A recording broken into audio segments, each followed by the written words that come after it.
आप भले ही मुझे बुरा कहें या कम बुद्धि का, लेकिन मैं ये समझता था कि 16 कलाएं मतलब कृष्ण भगवान अपनी सखियों को रिझाने के लिए या उनको खुश करने के लिए वही कलाएं होती हैं।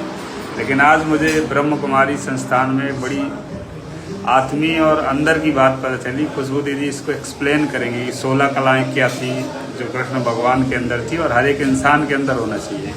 बताइए ना दीदी, बड़ा अच्छा, मतलब मैंने खुद ही, मेरे दिमाग की गलत फहमी दूर हुई है। ओम शांति। आप देख पा रहे हैं 16 कला परमात्मा शिव ने हर एक मनुष्य आत्मा के अंदर 16 कलाएं भर के उसे धरती पर भेजा था। और सतयुग के पहले प्रिंस श्री कृष्ण, जिन्हें हम कृष्ण, नटखट गोपाल और अलग अलग नामों से जानते हैं, परंतु कृष्ण के अंदर ही 16 कलाएं थी। हमारे आश्रम पर जो भी ब्रह्मा कुमारी दीदियां होती है वो रोज सवेरे उठकर पहले इन्हीं को देखती है, ताकि उनका जीवन और आने वाले हर जन्म में उन्हें श्री कृष्ण जैसी कलाएं। इसमें 16 कलाओं में पहली कला है निश्चित रहने की कला। हर स्थिति में हमें निश्चित रहना, चिंता चिता तक पहुंचा, चिंता से दूर रहना। अगली है व्यवहार करने की कला। किससे कैसा व्यवहार करना है वो कला भी मनुष्य आत्मा के अंदर एक बिल्कुल पुलिस के लिए बहुत जरूरी है। आप प्रेम से बात करते हो तो 10 लोग आते हैं, और आप दुत्कार कर बात करते हो तो जो पीड़ित होता है वो भी दूर भाग जाता है। तीसरी कला स्वस्थ रहने की कला, क्योंकि व्यस्त होने के बाद कई बार हम सेहत का ध्यान नहीं रखते, तो स्वस्थ शरीर होगा तो दिमाग भी मस्त रहेगा। अगली कला है सिखाने की कला, क्योंकि कोई बड़ा होता है कोई छोटा होता है, कैसे हमें प्यार से सिखाना है, ये भी एक बड़ी कला। हर किसी में मतलब गुरु बनना का गुण होना चाहिए। फिर है लिखने की कला। कई बार हम रफ डफ लिखते रहते हैं और फिर हमारी राइटिंग खराब हो जाती है। मैं तो लोगों को सलाह देता हूँ कि अगर आपको आगे जीवन में बढ़ना तो गाली भी किसी को देना तो लिख के दो।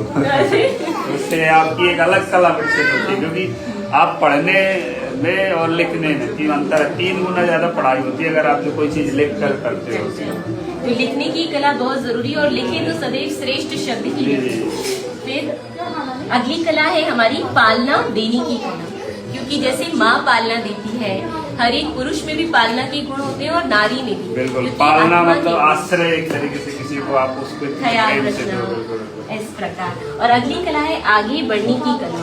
खुद को भी आगे बढ़ाना है। कई बार जिम्मेवारियों में हम पीछे हो जाते हैं, सबको आगे करते हैं, लेकिन हमें खुद भी आगे बढ़ना है और सबको आगे। अगली कला है हास्य कला।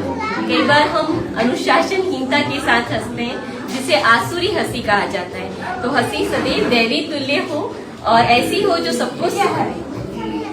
अगली कला है समाने की कला। बातों को समाना है, हर बात को जरूरी नहीं है सबको बताना। बोलने की कला, बोलने की कला, मीठा बहुत जरूरी है, मीठा बोले।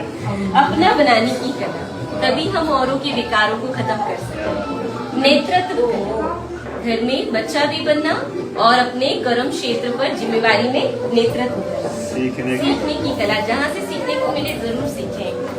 फिर परिवर्तन करने की कला, अपने अंदर जो कला ठीक नहीं है बिल्कुल जरूरी है, समय के अनुसार। व्यर्थ को समर्थ बनाने की कला, क्या बात, क्योंकि परिस्थिति कलयुग, व्यर्थ बातें बहुत आएगी, उसको भी हंसते हुए बदल देना। ये कला हमारे संतोष प्रिया में बहुत अच्छी है।